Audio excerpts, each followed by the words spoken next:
নতুন ভিডিও নিয়ে। আজ আমরা আলোচনা করব সেল বা কোষ। Cell the unit of life. অনেকগুলো ইট নিয়ে যেমন একটা বাড়ি তৈরি হয়, তেমন আমাদের এই জীবদেহ অসংখ্য সেল নিয়ে গঠিত। এবার আমরা মানুষ, আমরা হচ্ছি বহুকোষী একটা জীব। তেমনি এই জীবজগতে অনেক ইউনিসেলুলার জীবও রয়েছে।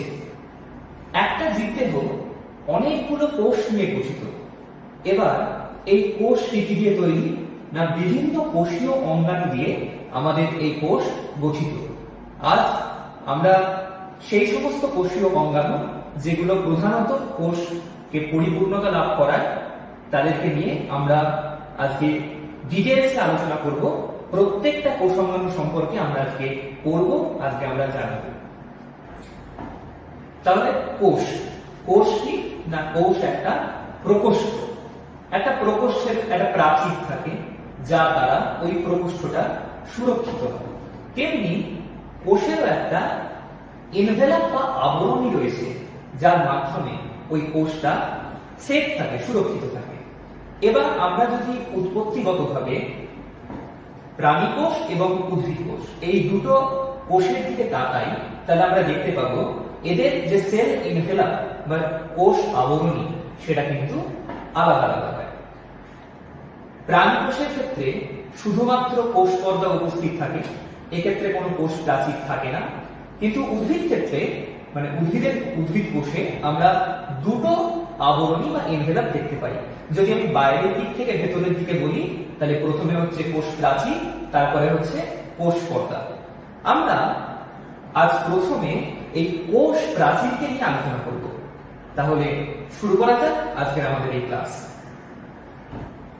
তাহলে আমরা আজকে আলোচনা করছি কোষ প্রাচীর নিয়ে।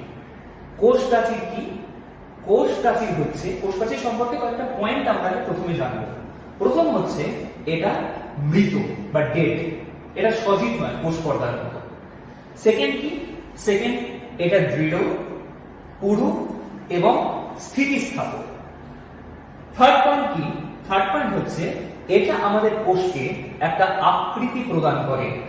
এবং পরবর্তী পয়েন্ট যদি আমরা বলতে চাই, তাহলে এই কোষ প্রাচীর কেবলমাত্র উদ্ভিদ কোষের মধ্যেই দেখা যায়। It is not observed in any animal cell. ঠিক আছে? এরপর এই কোষ প্রাচীর উৎপত্তি কিভাবে হচ্ছে সেটা আমরা একটু দেখব। কোষ প্রাচীর এর উৎপত্তি যদি আমি বলতে যাই, তাহলে আমাদের শুরু কোনখান থেকে করতে হবে? একদম কোষ বিভাজন থেকে আমাদের শুরু করতে হবে। কোষ বিভাজনের ক্ষেত্রে প্লান্ট সেল কিরকম হয়?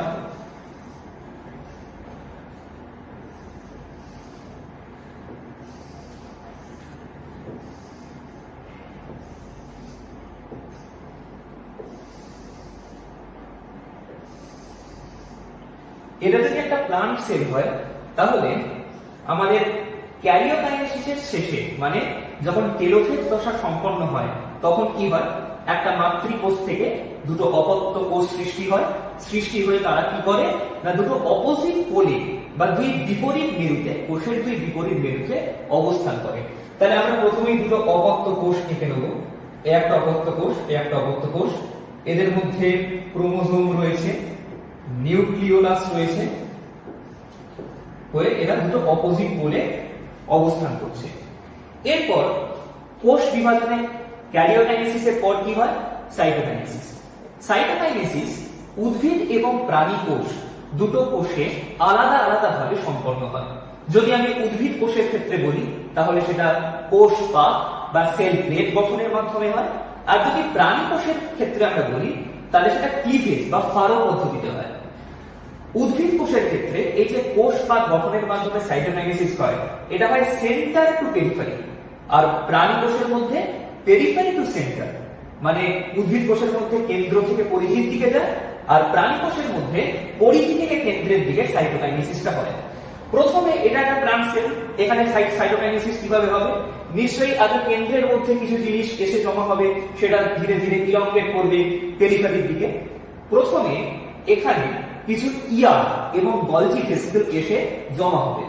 এখানে কিছু ইয়ার আর গলজি ভেসিকল এসে জমা হলো, জমা হয়ে একটা পাতলা লেয়ার তৈরি করবে। যে লেয়ারটাকে আমরা কি বলছি, মিডল ল্যামেলা বা মধ্যচ্ছদা। তাহলে ফার্স্ট পয়েন্ট, কোষ প্রাচীর গঠনের ক্ষেত্রে প্রথম আমরা যেটা জানলাম সেটা হচ্ছে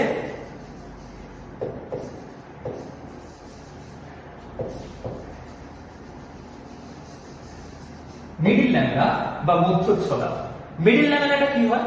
মিডল ল্যামেলা হচ্ছে পাতলা একটা স্তর, পাতলা একটা স্তর। আর এই স্তরটা কি? এই স্তরটা দুটো সন্নিহিত কোষের মধ্যে একটা সাধারণ স্তর বা কমন লেয়ার। যখন মিডল ল্যামেলাটা গঠন হয় তখন এই স্তরটা এই কোষের মধ্যেও থাকে, এই কোষের মধ্যেও থাকে। এটা দুটো সন্নিহিত কোষের মধ্যে একটা কমন লেয়ার বা সাধারণ স্তর। এই মিডল ল্যামেলায় কি কি জিনিস থাকে? এখানে ক্যালসিয়াম, ম্যাগনেসিয়াম, পেকটেট থাকে। এবার ক্যালসিয়াম, ম্যাগনেসিয়াম, পেকটেট কিভাবে গঠন হয়? একটা পেকটিন যৌগ রয়েছে, পেকটিন যৌগের সঙ্গে ম্যাগনেসিয়াম বা ক্যালসিয়াম যৌগ যুক্ত হয়ে ক্যালসিয়াম বা ম্যাগনেসিয়াম পেকটেট গঠন করে।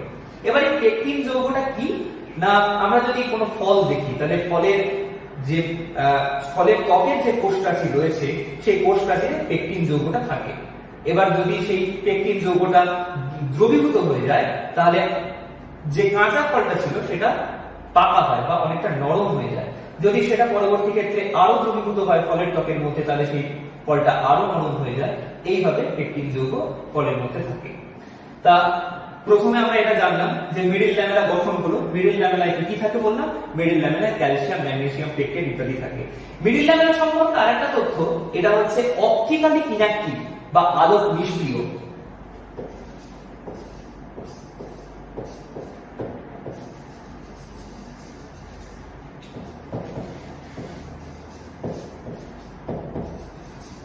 মিডল ল্যামেলা হচ্ছে অপটিক্যালি ইনঅ্যাক্টিভ বা আলোক নিষ্ক্রিয়।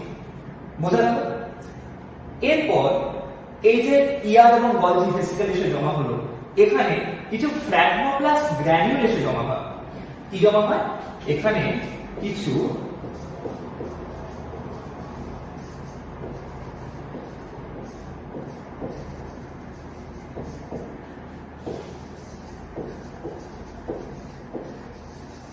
কিছু ফ্র্যাগমোপ্লাস্ট গ্র্যানিউল এসে জমা হয়। ফ্র্যাগমোপ্লাস্ট গ্র্যানিউল গুলো কি করে না, এর উপর সঞ্চিত হয়। সঞ্চিত হয়ে এই মিডল ল্যামেলার উপরে আরেকটা স্তর সৃষ্টি করে। সেই স্তরটাকে আমরা কি বলছি? প্রাইমারি সেল ওয়াল বা প্রাথমিক কোষপ্রাচীর। তাহলে এক নম্বরে মিডল ল্যামেলা গঠন হলো, সেকেন্ড লেয়ারে আমরা বলছি যে এটা হচ্ছে প্রাইমারি সেল ওয়াল।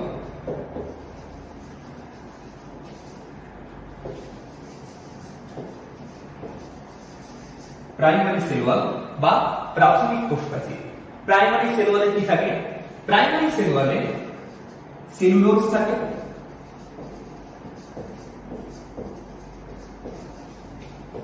সেলুলোজ থাকে, হেমি সেলুলোজ থাকে,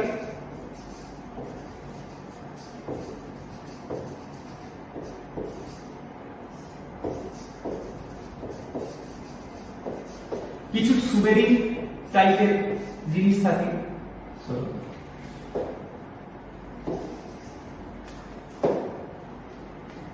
সুবেরিন থাকে,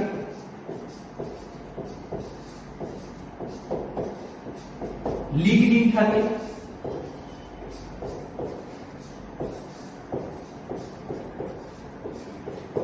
এই ধরনের জিনিসপত্র প্রাইমারি সেল ওয়ালের মধ্যে থাকে। এরপর এই যে প্রাইমারি সেল ওয়াল গঠন হলো, প্রাইমারি সেল ওয়াল গঠনের পর এখানে আরো কিছু সেলুলোজ কণা এসে জমা হয়। এখানে আরো কিছু সেলুলোজ এসে জমা হয় এর উপর, হয়ে একদম পুরো কোষ প্রাচীরটা গঠন করে। এখানে কিছু সেলুলোজ এসে জমা হয়। এই টাইমে এই যে প্রাইমারি সেল ওয়াল যখন গঠন হচ্ছে তখন কোষটাকে কেমন ভাবে দেখতে লাগে, মানে কোষ প্রাচীরটা কেমন ভাবে দেখতে লাগে আমরা যদি দেখি তাহলে কোষ প্রাচীরটা একটু এরকম।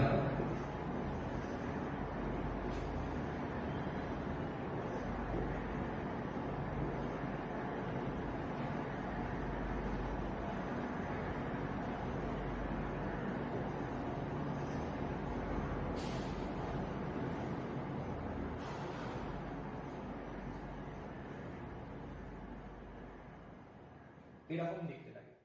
আমরা দেখলাম যে প্রথমে মিডল ল্যামেলা তৈরি হলো, তারপর প্রাইমারি সেল ওয়াল তৈরি হলো।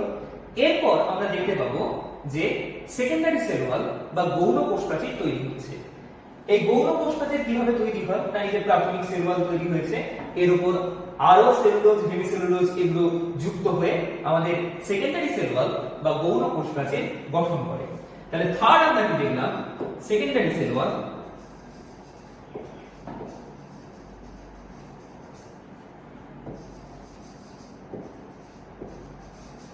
সেকেন্ডারি সেল ওয়াল বা গৌণ কোষ প্রাচীর। সেকেন্ডারি সেল ওয়ালে কি থাকে, সেকেন্ডারি সেল ওয়ালে যে বললাম সেলুলোজ হেমিসেলুলোজ, এখানে একটু সেলুলোজের পরিমাণটা হেমিসেলুলোজের থেকে বেশি থাকে।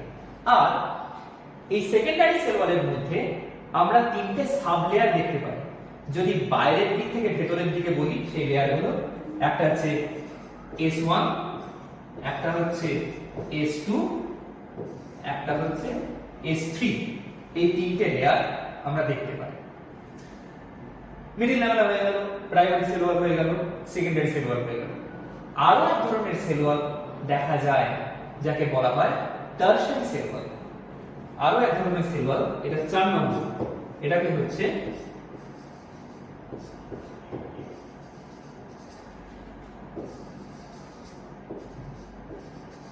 টারশারি সেল ওয়াল।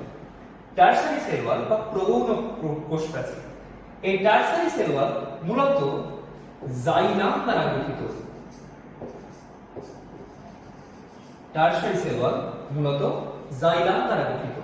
আর এটা আমাদের যে গৌণ কোষ প্রাচীর রয়েছে, গৌণ কোষ প্রাচীরের ঠিক নিচে অবস্থিত। এবার প্রশ্ন হলো টারশারি সেল ওয়াল কোথায় কোথায় দেখতে পাওয়া যায়? ট্রাকিট, বিভিন্ন ট্রাকিয়াতে আমাদের এই টারশারি সেল ওয়াল বা গৌণ কোষ প্রাচীর দেখতে পাওয়া যায়।